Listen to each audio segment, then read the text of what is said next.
today designing modern board games based on George Philly's forthcoming book, A Class in Board Game Design, Lecture 13, Yet More Mechanisms. So today we will continue with our discussion of mechanisms. And we will be doing this for a bit, and the next thing we will do after we consider mechanisms is gridding. You'll see what gridding is in a bit. So there are an almost infinite number of different mechanisms, and what I am doing is taking examples of really important mechanisms and ingenious things that can be done with them. One example of an ingenious mechanism is trick-taking.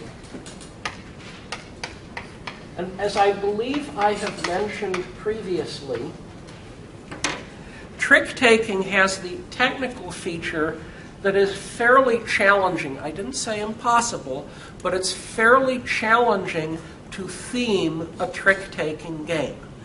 It basically, whatever you do, it's going to look a little like bridge or whist or old maid or something like that. What can you do to theme a trick-taking game? Well, one answer is we're going to use the trick-taking game to represent a battlefield. And the battlefield sits there. You get to use the book to identify the game I'm telling you about. And we split the battlefield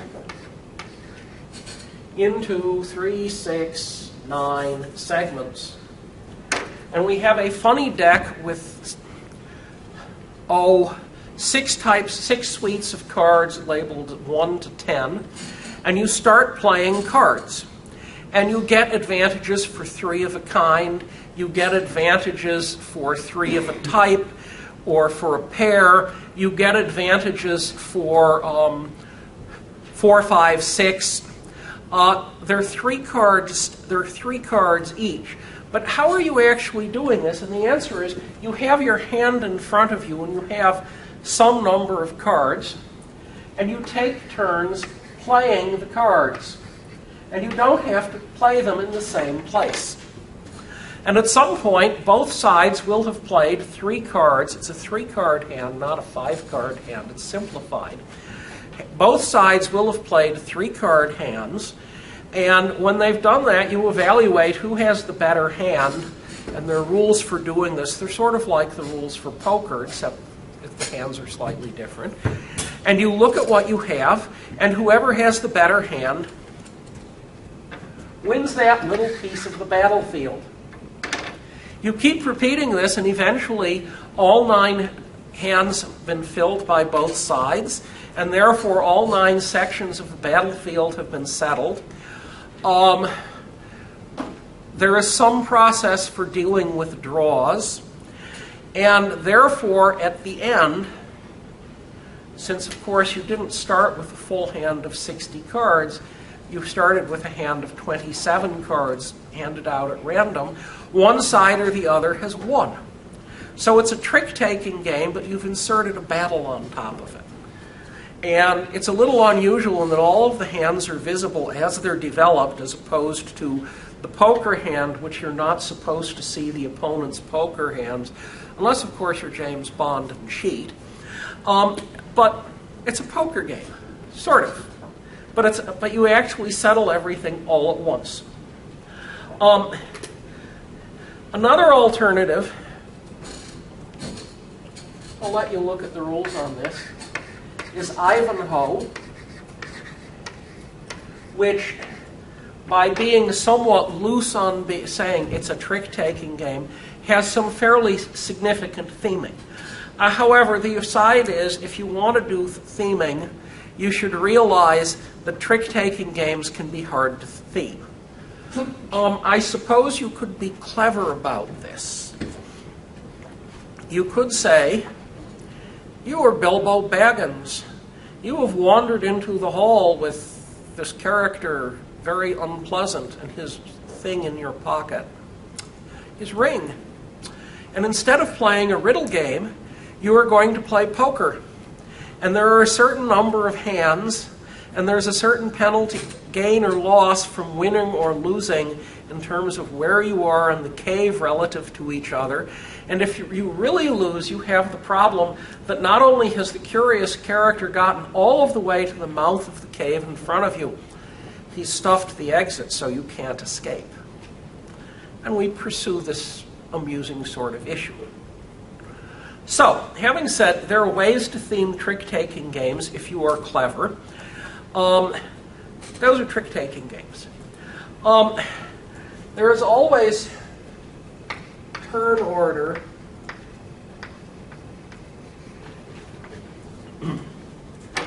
The first question on turn order is who moves first. Now, if you're writing a Eurogame, you can always say something like youngest player first, player with the nearest birthday by month first, shortest player first. A lot of these, though, have the advantage, well, it's nice once, but if 87 times in a row the best player also gets to move last when this is the best pole position to be in, it's less interesting. And so you have random draw. You have, we have scores, remember? We can compute scores. Whoever has the lowest score moves first in the next round. And that's often a significant balancer. That's feudo, by the way. And so you have bunches of mechanisms that are a little more complicated.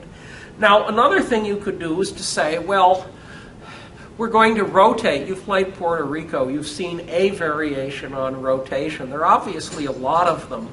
And you shouldn't feel that you have to copy Puerto Rico in order to say, we're going to have player rotation. Rotation has several extremely important advantages if you have a decently long game. Namely, that the rotation happens a fair number of times, and the fact one person gets to move first is not so critical. On the other hand, we'll take a war game for a moment. It's the gamer's Omaha Beachhead. Omaha Beachhead was the American landing in Europe in 1944. It was the United States and Britain and various helpers landing in Europe to be invade on our side. In Omaha Beachhead, when you have firing, well, you have some hundreds of units on the board. And so you identify a target, and all of the units that are in fire mode, that is, all of the units that were not allowed to move are allowed to shoot. Of course, they have to be in line of sight. We'll talk about that under gridding. And they have to have various other things. And you add up all of the attack factors, all of the attack numbers of one unit, and you compare with the defensive strength of the other fellow. There's then a modest number of additional rules, since the game rules are 50 pages long. Fine print. And when you have done this, you roll a die, and there's the outcome. Now, it's the other player's turn to identify one of your units. And since in a typical turn there may be 30 or 40 units on each side that get shot at, yeah, I did have the very first move, but it's going to almost certainly going to average out by the end. The fact that I had the very first move, it's just going to disappear into the noise by the time we're done shooting. That is a clever variation. Another even more clever variation is found in the old victory games, the Civil War. It is described in the war game book I have sent all of you as a free gift, and therefore I will not try to explain it here. But the point is, there is a lot that you can do that is much more creative with turn order than I take my turn and do one thing. For a very simple game, you can often do more clever things. How many of you have ever heard of exponential chess? Okay, exponential chess. I move my piece. You move your piece. I take 2 moves. You take 2 moves. I take 4 moves. You take 4 moves. I take 8 moves. This could include pawn getting promoted. You take 8 moves. I take 16 moves. And at some point in here, almost assuredly, the mutual slaughter is almost complete, and someone has won the game. It's exponential chess. I am morally confident that exponential chess is close to soluble. It certainly doesn't last very long. No, I can't imagine it going on beyond 6 rounds, since in the 6th round you have 32 moves to chase down the 16 enemy pieces. Okay, so that's turn order, and there are lots of variations on this. Then, of course, at some point we get tired of taking turns. We would like the game to go away. If it is a really dull game, you'd like it to go away sooner. Hopefully all of you have designed really good games so that your test panels wish it didn't end so soon. Well, what can you do about that? Well, you have to have ending or victory conditions. Traditional answers, player elimination. Chess has player elimination. It also has resignation. Eurogames, as a part of their shape, do not have player elimination. Why? Because after a while, we have 5 of us playing, 3 of you have been eliminated, 1 of you is desperately trying to stop me, and the 3 of you have absolutely nothing to do. And for a family play event, that really loses. So player elimination is not European. You can, however, have victory conditions. You'd have to do X or Y or Z to win the game. A trivial victory condition is first to pass the post. Racing games, election games, progress games are not quite like racing games, but something happens and you end.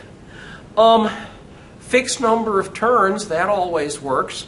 We may consider sheer panic.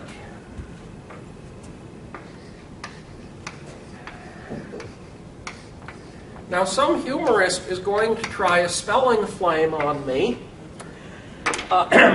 However, sheer panic is about a group of sheep being pursued by someone with shears to separate them from their wool. Sheer panic, you have 9 cards giving you 9 allowed moves. You play each of the 9 cards once. So automatically, in 9 moves, you have run out of moves, you have run out of things, game is over.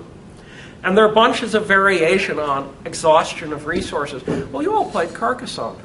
Game ends when you run out of tiles, doesn't it?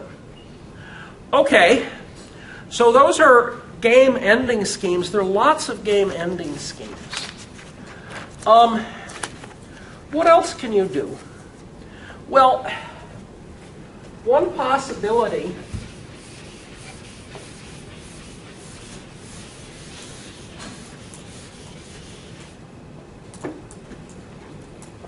is status markers. The point of status markers is they help the players keep track of what is going on, and they help the opponents make sure that the player's memory does not accidentally play some foolish trick on them so they think they have an extra 20,000 victory points that they can't explain. Of course, no one would do that. Let us take a classic example. We will have games involving airplanes. Now, many of the obvious games that involve airplanes and altitude, that's what we're going to talk about first, altitude, are combat games in some sense. And so we have to record somehow how high the aircraft is. And there are a couple of variations on this. And the old SPI, Richthofen's circus, if I recall correctly, had the clever scheme that for each airplane, you had a set of counters printed 1, 2, 3, 4, 5.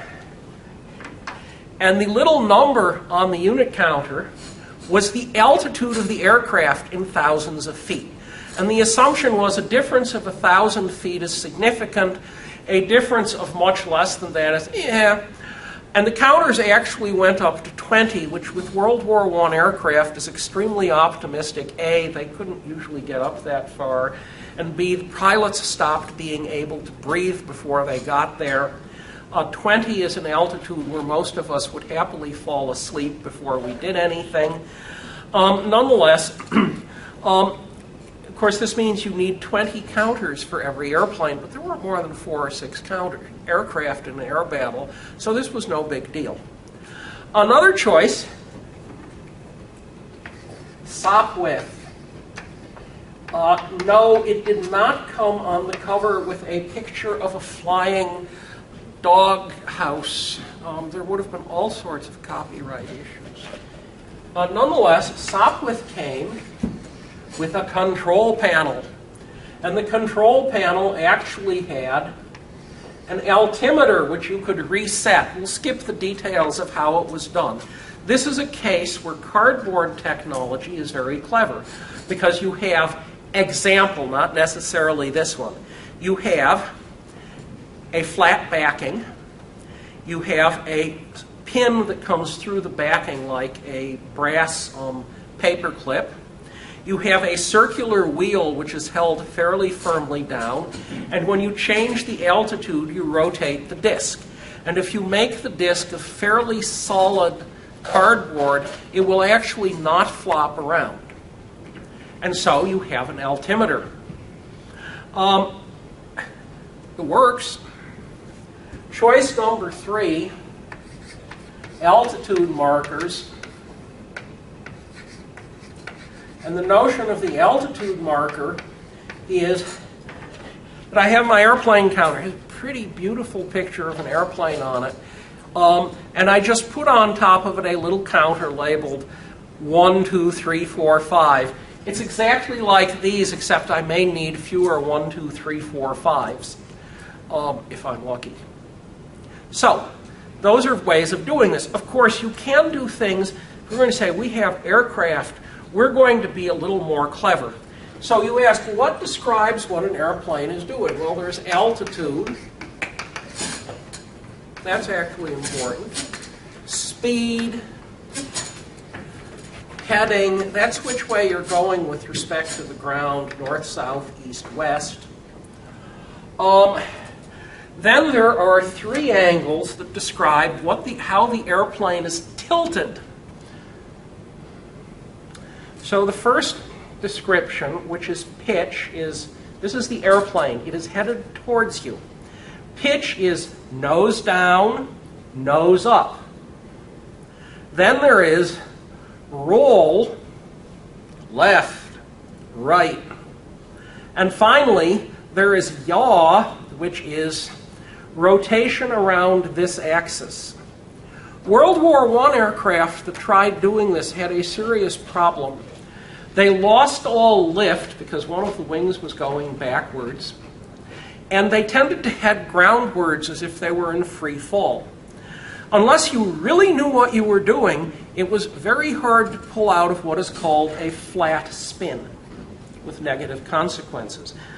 Then, of course, if you want to do things fancier, you have a sort of a square thing with, for example, altitude and speed.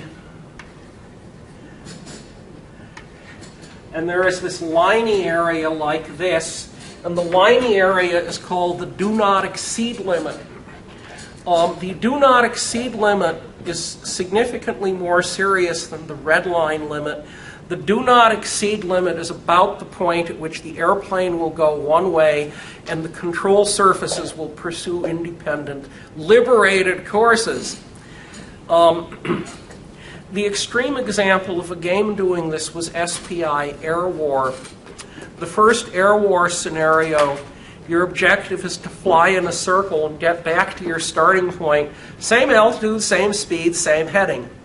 The usual player failure, since you tracked altitude as you went, was it was not acceptable to spend a substantial amount of time flying at altitudes negative with respect to the local ground surface.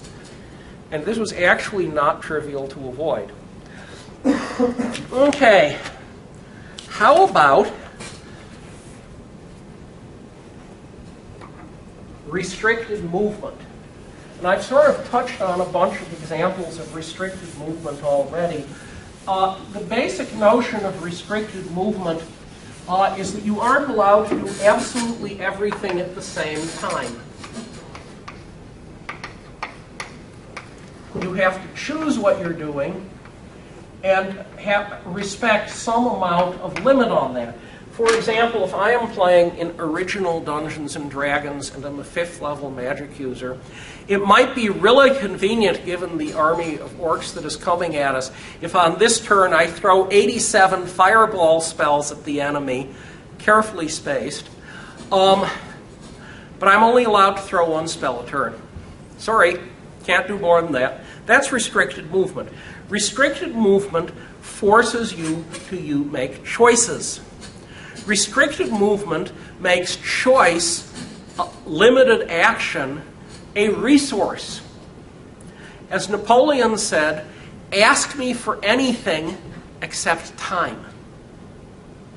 And in a certain sense, what he meant was that, well, as I occasionally say, real-time simulations are not realistic. They are not realistic at the individual level because the game doesn't emplace decent doctrine for everyone other than the player character. They're completely unrealistic at the high level. Tank divisions rolling across the center of the Sahara because, in fact, those moves have to be planned weeks in advance. If you look at Operation Coronet, the invasion of Japan that we did not launch at the end of World War II, because fortunately the Japanese surrendered first. The detailed plans for that were basically worked out almost a year before the war ended. The execution orders to proceed were signed by one of my college professors months before the war ended, and then when the war ended, everything stopped. But these things take time, and real-time simulation doesn't recognize that very well. Turn movement does. So we have restricted movements. Restricted actions. Puerto Rico roll cards. If you don't like Puerto Rico roll cards, we will take the brilliant innovation. Yeah, it needed some work, as I heard back from people, but it was a brilliant innovation. You have lots more money, so the economy continues to work, and you make bids on what you want to do. For example, okay, I am the governor, and the first card up for who wants to make a bid on some card? First player to my left. 2 gold pieces for settler. Settler is the first card up.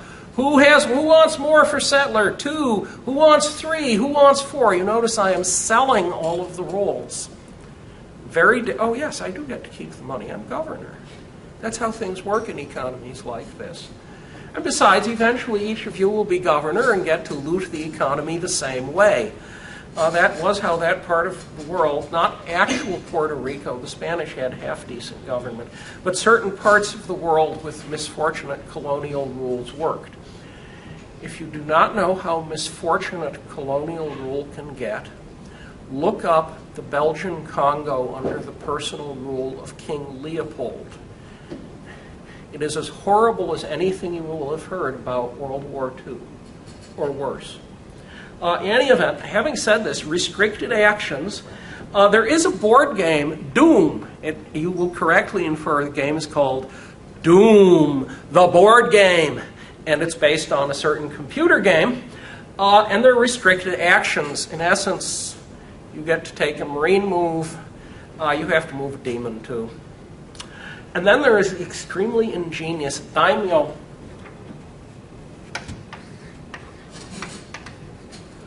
It is very loosely a game of combat in medieval Japan.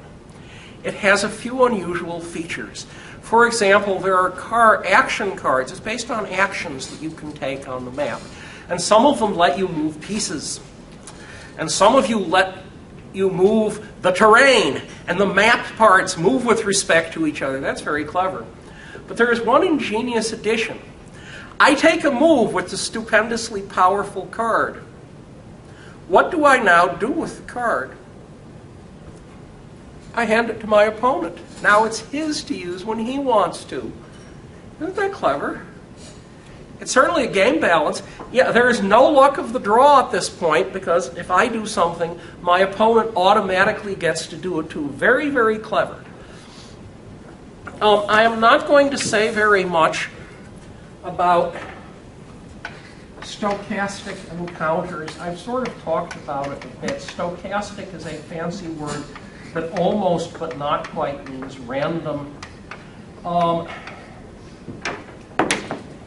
Dungeon encounter tables, 50 whites, 30 dragons, or most dangerous of all, a small party of men.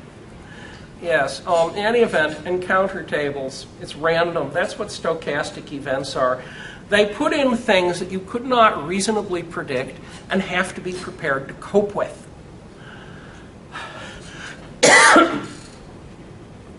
I'm going to talk once more, I think it's important, about what is usually described as technology and tech trees.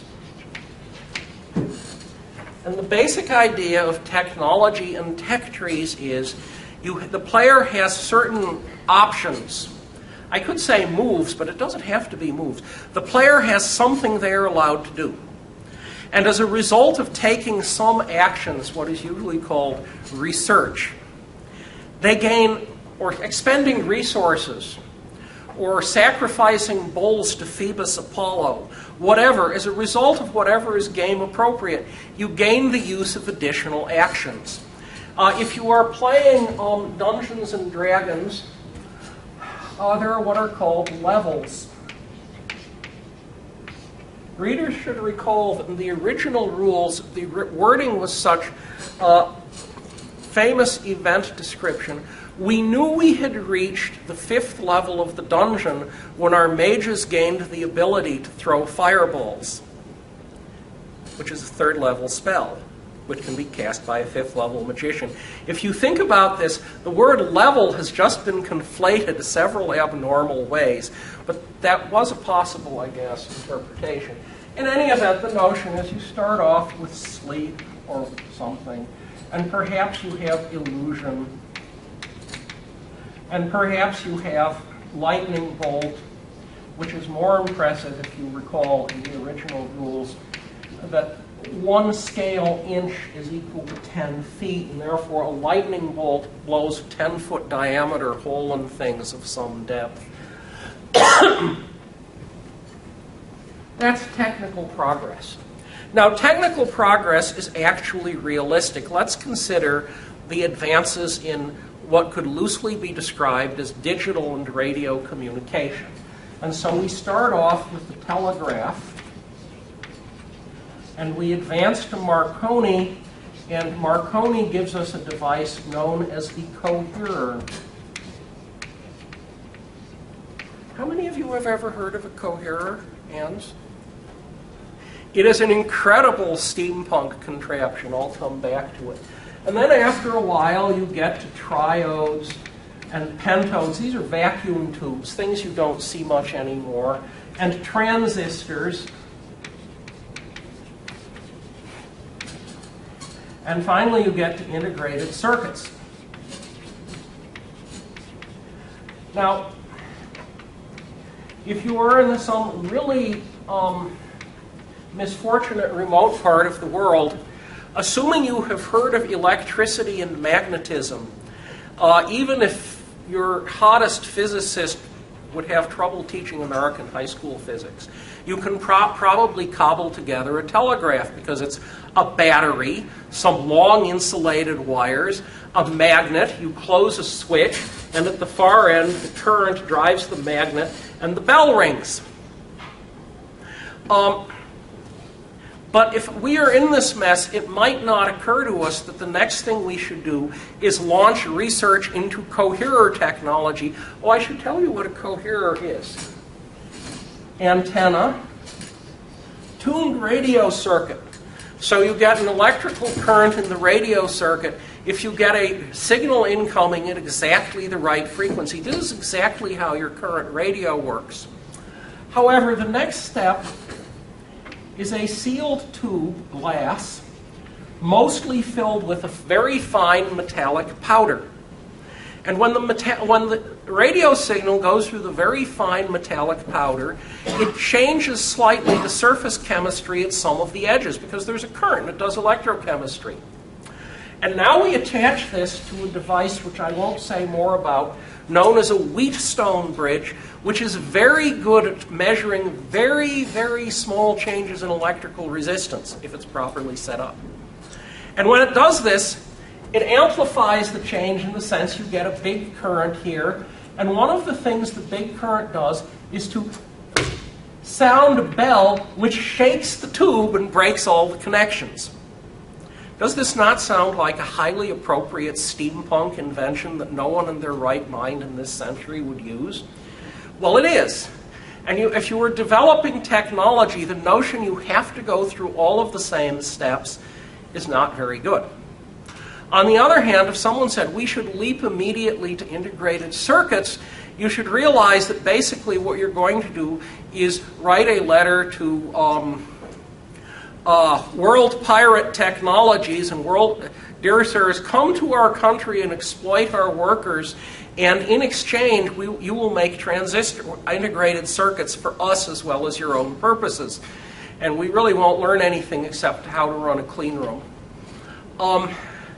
And the net result is simply saying we will leap through the way it is done now doesn't necessarily work either. Tech trees, though, play a time-honored, highly recognized role in game development that you kind of have to live with. The other virtue with disadvantage of tech trees is that in most games, you know what leads where, and you know what will work or not. The opposite was true in World War II. In World War II, we invested $1 or $2 billion in the atomic bomb program. That was about half or two-thirds what we invested in the B-29 Super Heavy bomber and the B-32 Super Heavy bomber. But you didn't know for sure that it was going to go off until one fine day in Alamogordo, one of them went kerblamo. It might not have worked. It might have been that all of the gain factors were off a bit, and you really could not persuade it to detonate, in which case that would have been $2 billion down the drain. There was, however, a corresponding Japanese device, and this was the radar array. I don't know what the translation is. And the radar array was basically a microwave oven, except it was inside out, in a sense, and instead of cooking something on your tabletop, it cooked a bird in the sky. To be precise, it was supposed to toast enemy bombers. It didn't work. But you couldn't know, you maybe in some cases you can figure out this is a really absurd idea. But in the end, technology is not predictable. One way to get around this, I will take a contrast with space empires. Instead of saying, to reach the next level, I must spend 100,000 research points, I say, for every 30,000 research points I spend, I have 1 chance in 4 of reaching the next level. And so if I am really unlucky, I can burn 3 million research points, and we still can't move from the biplane to the monoplane. We hope we aren't in that boat. But the net result is research is not completely predictable. If it were, it wouldn't really be research. Of course, sometimes recognizing that something is research is difficult. There are any number of games where some genius has set down, we would like the software to do X. And X is not, we will simply take the old AI and change the theming. It's something new and clever and different. For example, it's 1988. Someone announces we would like our computer games to respond to natural spoken English. By the way, a really hot 1988 computer does 1 megahertz and has a stupendous 640K of core memory. You can spend a lot of money on that one, but you won't get there. Okay, different object. role selection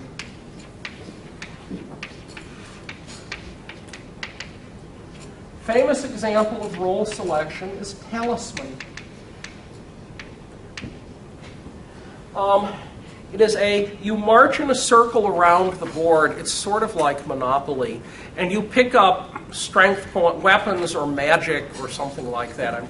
It's a very long time since I played it. And you have various player character types. And the character types all have slightly different ways of interacting with the board.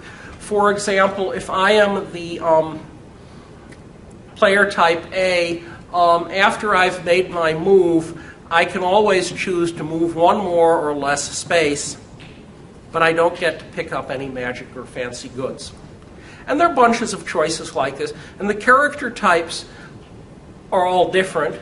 They don't affect play very much, because if you have 30 player character types, it's like saying, gee, 30 character types, that's like testing 30 cards of one of these collectible card games against each other and seeing if there are any particularly good or bad combinations. Maybe not quite as bad, but it's pretty bad.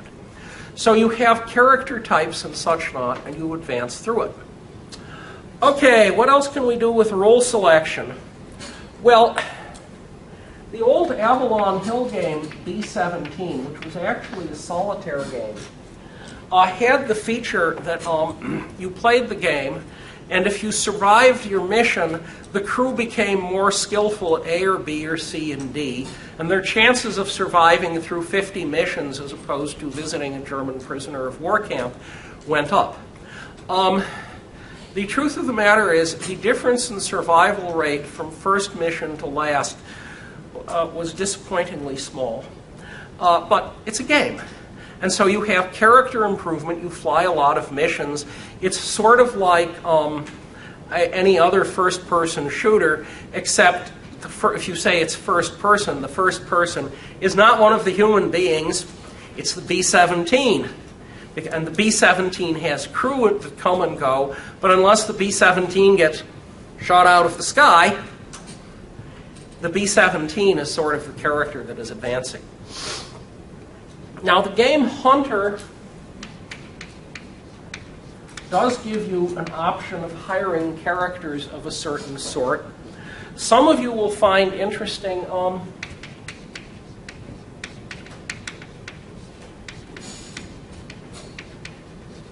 have any of you ever seen Hunting Party? Think of board game meets Dungeons and Dragons. It's distinctly similar in a number of ways. It's not as distinctly similar as Paint Check, which is board game attempts to replicate paintball except without unpleasant outdoor temperatures, mud, branches, idiots shooting nasty things at you, stains on your clothing. Paint Check attempts to duplicate all of the good parts of the game and none of the bad parts. What else can we do? Okay.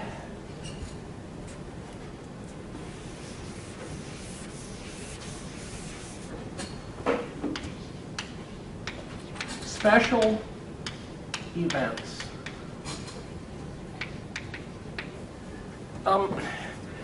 Special events are kind of like random events in the sense that they create some level of fluctuation. However, you could say special events are somewhat more controllable and predictable, or have, for example, are always positive sum. For example, the special event is that at some point during the game, the fearless leader will release to you additional reserves of programming minions, so you may be able to complete your game on time. So we have now chugged through bunches and bunches and bunches of variations. There are others that,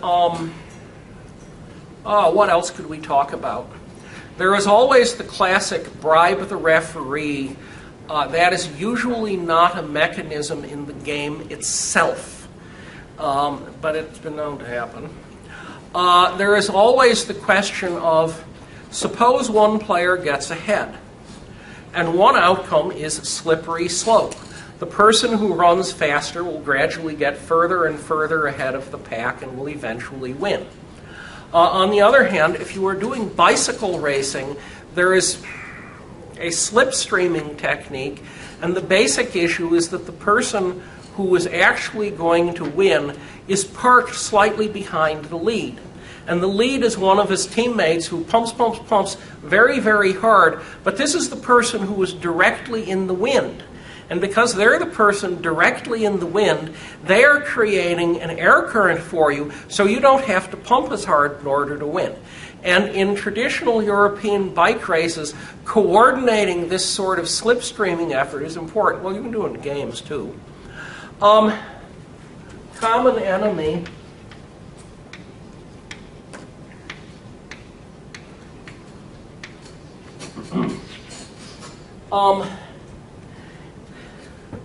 Actually, you've seen one in a sense because you've already played Conquest of the Fallen Lands. However, someone's going to say, yes, there was a common enemy, the rule book. No, the common enemy was the people who were having unpleasant things happen to them. The issue there, though, is the other side was basically totally inert. You can do better than that. Let's see, orientation of counters. You can only move in the direction you're facing. Kriegspiel, blind movement. You give orders, but you can't actually see what is actually happening. G, I'll give one last and we will be done. Point-based customizable. The notion of point-based customizable, I'll do it for superhero games because there is a wonderful example, Champions, which is a superhero game. And you have some number of points, like 300, with which to construct a superhero. And there are rules for how many points various powers cost, and various levels of energy replacement cost, and energy storage, and defense. This goes on and on and on. And there's a certain tendency to optimize characters, though there's also a certain tendency for people to develop particular character types that emphasize some items. So that is customizable point-based. And it's actually very useful. Now, we are essentially out of time, and some of you are undoubtedly taking off immediately afterwards. If any of you missed giving me homework, please dump it in my office tomorrow morning, and I will eventually find it. Class dismissed.